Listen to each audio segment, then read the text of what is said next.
La escasa financiación en ciencia en nuestro país provoca que muchos jóvenes científicos abandonen España y viajen a otros países para desarrollar su futuro profesional.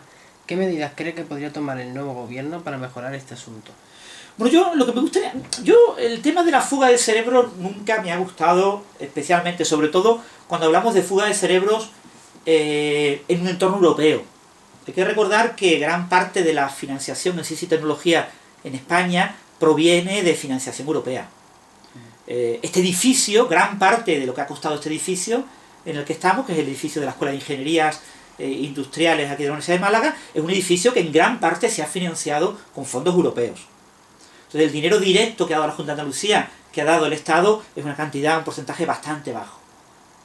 Claro, es verdad que también España ha aportado a ese dinero europeo la parte correspondiente a su PIB, pero aún así este edificio ha sido financiado fundamentalmente por fondos FEDER, por fondos europeos, para formar a titulados, en este caso de ingeniería industrial, en el sur de Europa, aquí en España, pero si nos paga Europa es para que estos titulados se muevan por toda Europa. Entonces no hay que pensar en fuga de cerebros si un ingeniero, ahora mismo es muy complicado para un ingeniero industrial malagueño formado en Málaga, trabajar en Málaga. Muy complicado, es la realidad. Están saliendo más ingenieros industriales en Málaga y de titulaciones afines, ingenieros en organización, en eléctrica, en energía, etcétera. Hay muchas titulaciones. Es imposible que se contraten en Málaga, porque aquí no hay un tejido industrial. Aquí tenemos la construcción, eso da trabajo a los ingenieros mecánicos y poco más. Entonces, lo que hay que tener claro es que los ingenieros que estamos formando en Málaga son para que trabajen, no solo en toda España, en toda Europa. Eso sí, podemos hablar de fuga de cerebros, gente que se vaya a Estados Unidos, o que se vaya a Japón, o que se vaya a Asia, pero en general yo creo que no es malo que los jóvenes tengan que moverse para trabajar. Me parece que alguien se forme en la Universidad de Málaga y acabe trabajando en la Universidad de Málaga, pues no dice mucho sobre esa persona. Yo creo que esa persona debe de tener una visión más amplia y debe de ver algo más allá del Parque Tecnológico de Andalucía, debe ver algo más del pequeño tejido industrial que tenemos en Málaga y ver que hay muchas más cosas ahí fuera, ¿no? Entonces yo no veo mal que nuestros jóvenes vayan, pues, por ejemplo, a Alemania a trabajar, ¿no? Los ingenieros mecánicos de aquí de esta escuela, muchos están trabajando en Alemania y en países de Centro Europa, y es verdad que todos ellos quieren volver y es verdad que es bueno que retornen. Y es verdad que el gobierno debe de tomar medidas para facilitar ese retorno. Pero el retorno, no tomar medidas para evitar que salgan fuera. Pues yo creo que se enriquece mucho el sistema científico-tecnológico español si, habiendo sido formados en España, las primeras empresas en las que se trabaja son empresas internacionales y son no solo multinacionales, empresas que pueden ser incluso locales, pero en otros lugares fuera de España, que nos van a enriquecer mucho y que nos va a traer un know-how, un cómo hacer las cosas, que nos va a venir muy bien al tejido español. Entonces yo creo que habría que definir medidas desde el gobierno para facilitar el retorno, pero no creo que sería conveniente hacer medidas para impedir la ida hacia afuera. El argumento para recortar en la financiación en investigación suele ser que no hay dinero, aunque por otro lado se ha gastado bastante dinero en algunas obras y construcciones que han resultado ineficientes para la sociedad. ¿Cómo se podría combatir el argumento de que no hay suficiente dinero para invertir todo lo que se debería en ciencia? Pues es un argumento muy difícil de combatir, porque en realidad hay poco dinero. Lo que sí es verdad es que en este país se gasta muchísimo dinero en investigación, en ciencia, en tecnología, en I+D, de manera inadecuada, en el sentido de que en este país gusta gastar el dinero en infraestructura. Es mejor gastar 40... Este edificio en el que estamos, cuando se construyó, costó del orden de 42 millones de euros. Es un edificio enorme, maravilloso. Muchos laboratorios, muchos espacios, pero ahora hay que rellenar esos espacios. Pero, bueno, pues hubo una inyección de dinero importante para rellenar los laboratorios. Pero tú dices, vale, muy bien, ya tengo los laboratorios más o menos llenos, todavía tenemos espacio todavía para rellenarlos más. Pero, ¿y quién usa esos laboratorios? ¿Vale? No, es que son laboratorios docentes, sí, pero los laboratorios docentes son los docentes, los que son dirigidos a los alumnos. Pero, ¿y los laboratorios de investigación? Pues los que ya estabais, sí, pero es que los que ya estábamos teníamos unos laboratorios más pequeños y tampoco es que hubiera mucha queja en cuanto a tamaño. Había alguna gente que se quejaba, pero la mayoría no se quejaba, nos quejábamos. Es decir, necesitamos dinero en personal.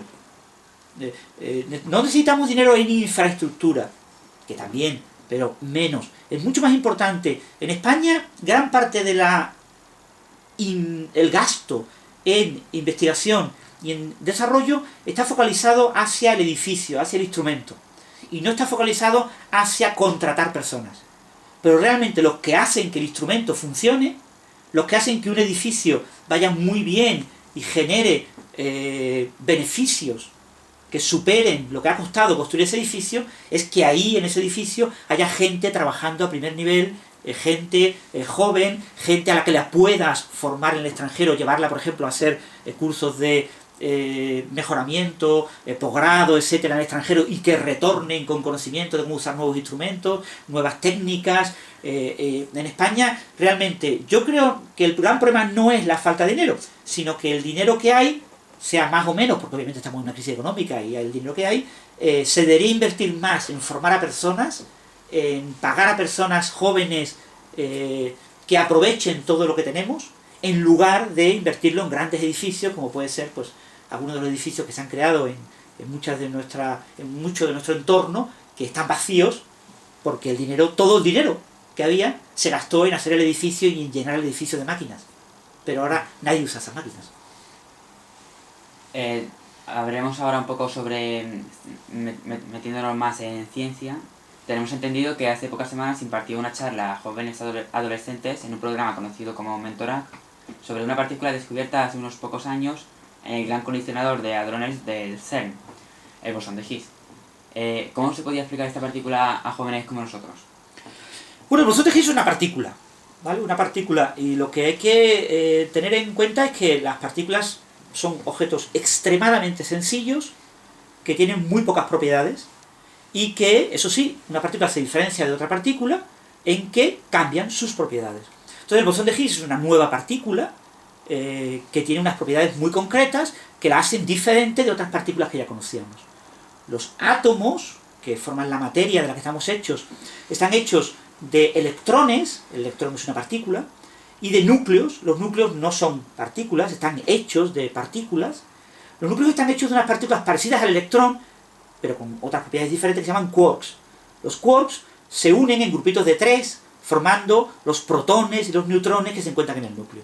Pues bien, el bosón de Higgs es una partícula diferente a los quarks y a los electrones, es una partícula sin carga eléctrica, quarks y electrones tienen carga eléctrica, y que se acopla, interacciona con las demás partículas a través de la masa. El electrón tiene carga eléctrica, tiene masa, y el quark tiene carga eléctrica, tiene carga de color, que es la que lo une formando los protones y neutrones en el núcleo, y tiene masa también. Entonces el quark y el electrón reciben masa gracias a su interacción con el campo de Higgs. Entonces el campo de Higgs es algo que tiene un estado tipo partícula, que es la partícula de Higgs, que es lo que hemos podido observar, pero que de manera indirecta ya habíamos observado en el pasado por el hecho de que las partículas tienen masa. Entonces, de manera indirecta ya sabíamos que existía el campo de Higgs, aunque no habíamos visto su partícula.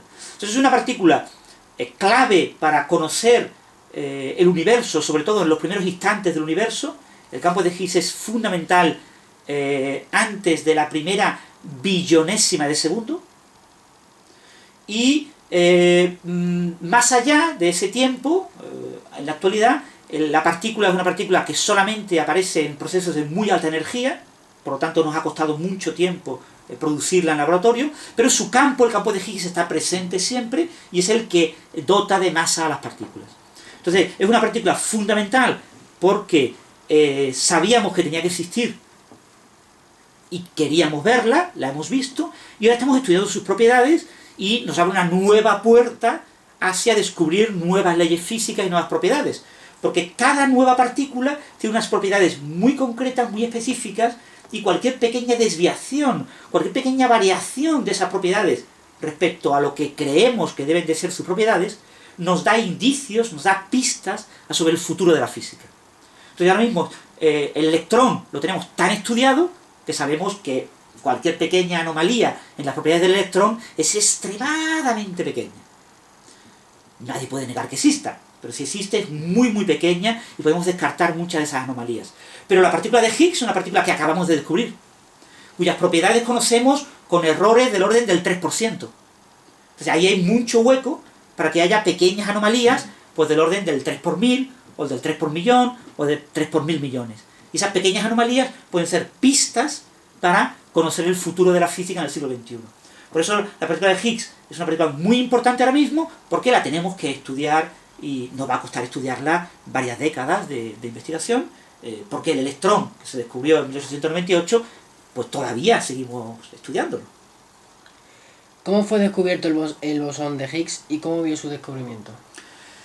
Bueno, el bosón de Higgs fue descubierto en las colisiones de protón contra protón en el LHC, en el Gran Colisionador de Hadrones. Es un túnel en el que hay dos tubos, de unos 27 kilómetros de longitud cada tubo, y yo inyecto, por un proceso de varios aceleradores, inyecto protones a muy alta energía. El protón tiene una energía equivalente a su masa del orden, se llama un gigaelectronvoltio, del orden de 1000 millones de electronvoltios. Un electronvoltio básicamente es la energía, grosso modo, que une un electrón a un núcleo, en un átomo. Son energías del orden de un electronvoltio. Pues son como 1000 millones de veces más energía. Esa es la energía que tiene por su masa un protón. Bien, pues yo estoy acelerando en el LHC los protones a una energía, ahora mismo este año, de hecho ya han empezado las colisiones, de 13.000 veces la energía que tiene un protón. Eso son 13 billones de veces la energía con la que un electrón está unido a un núcleo. Esas son energías enormes. Entonces yo acelero dos haces de protones, cada haz está dividido en paquetes, ahora mismo se están trabajando, creo recordar, unos 1300 paquetes, y cada paquete tiene unos 1000 millones de protones. Y eso se introducen dentro de ese tubo en forma de anillo, ese tubo en forma de anillo exactamente, a una energía enorme, muy cerca de, creo recordar que era el 99,999997% de la velocidad de la luz. Son unas energías enormes. Y entonces, en ciertos lugares hay unos puntos de colisión, los más importantes son 4 de ellos. En esos puntos se cruzan los haces de protones, chocan el protón contra el protón, y cuando choca un protón, el protón está hecho de quarks, y unidos entre sí por unas partículas que se llaman gluones, el choque protón contra protón, 1000 millones de protones contra 1000 millones de protones, produce la colisión entre 30 y 50 colisiones de protones. Y en esas colisiones de protones en realidad son colisiones de sus constituyentes, quark contra quark, gluón contra gluón y gluón contra quark. Bien, la colisión más típica es gluón contra gluón. Pues en esa colisión, cuando se unen esas dos partículas colisionando en una pequeña región del espacio-tiempo, se acumula muchísima energía en una pequeña región del espacio-tiempo. Entonces esa energía excita todo lo que hay en esa región del espacio-tiempo, excita otras partículas.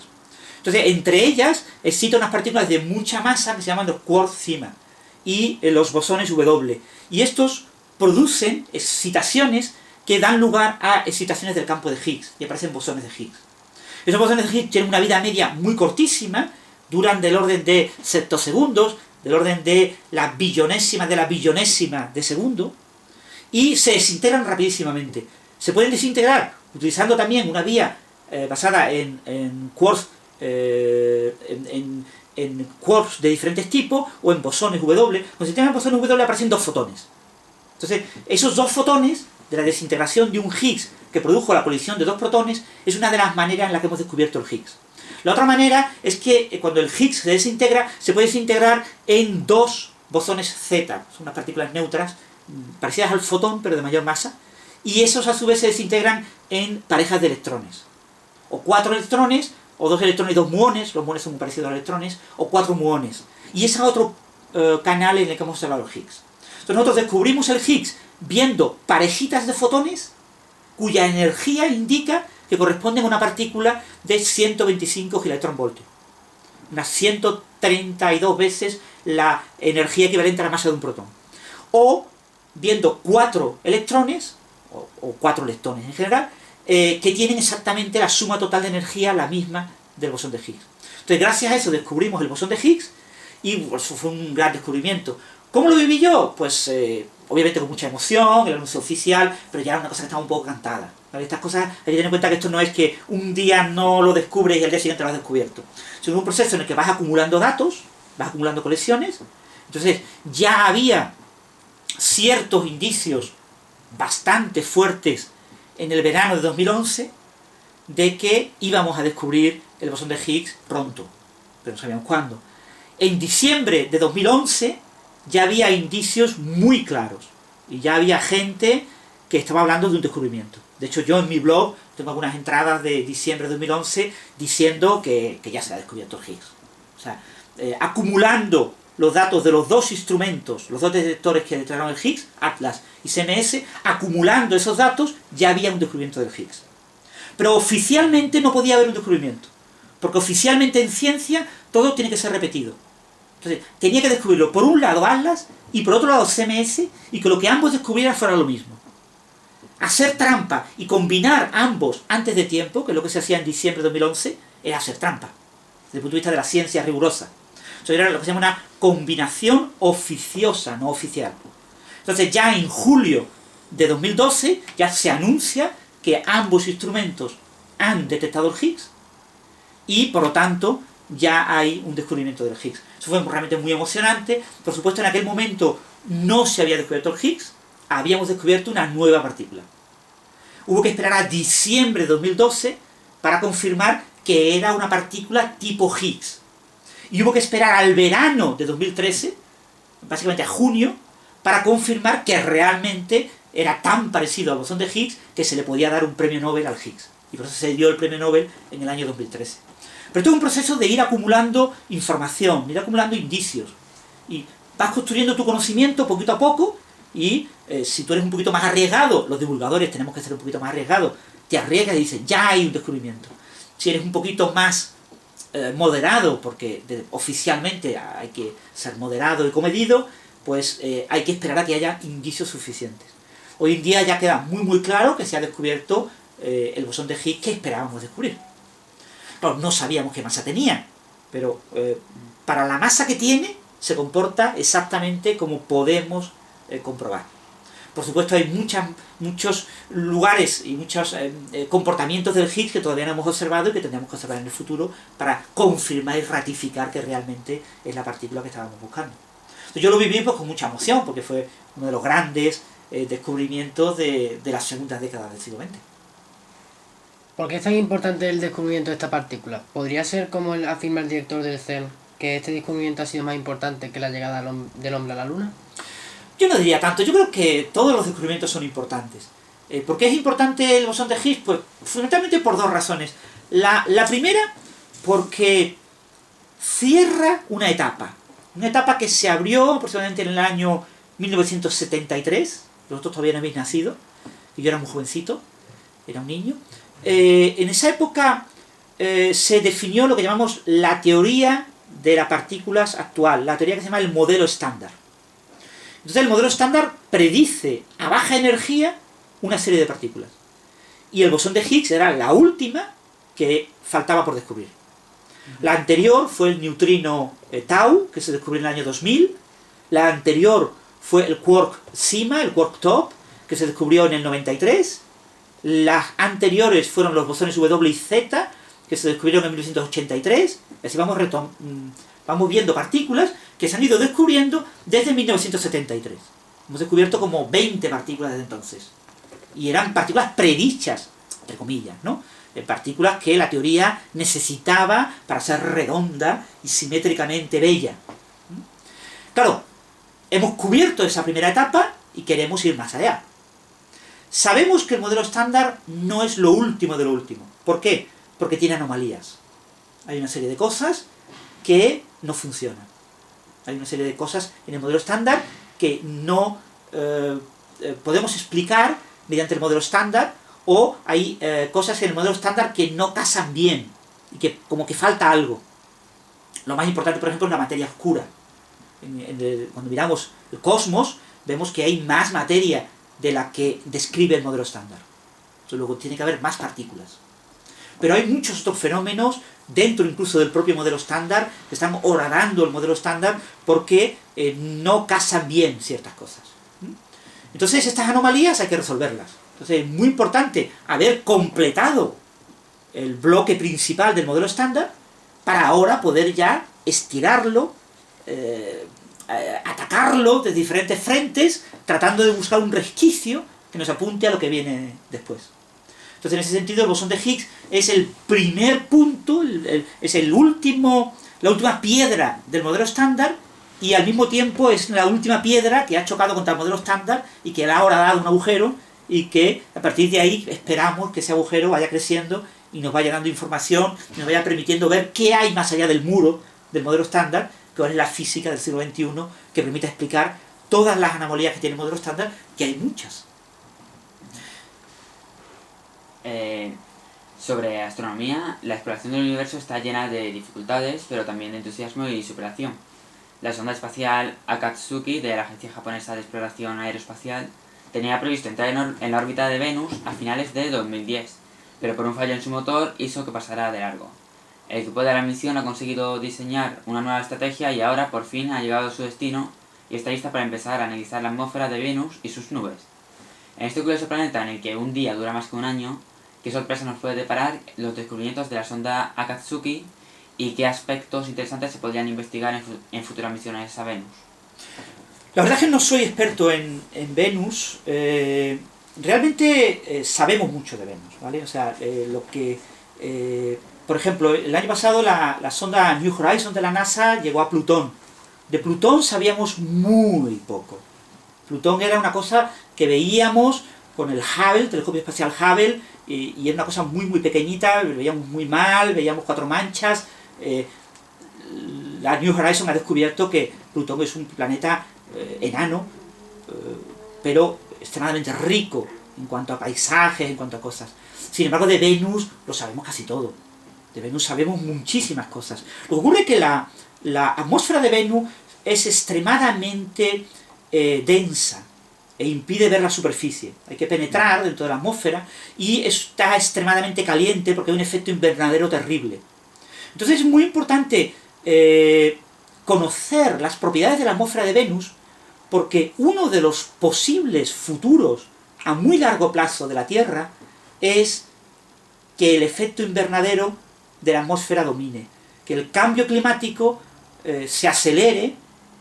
No es a corto plazo, ¿vale? No es de aquí en este siglo, pero en unos miles de años, si la humanidad sigue dañando el clima como lo está dañando, los efectos antropogénicos, y se acumulan una enorme cantidad de gases de efecto invernadero en la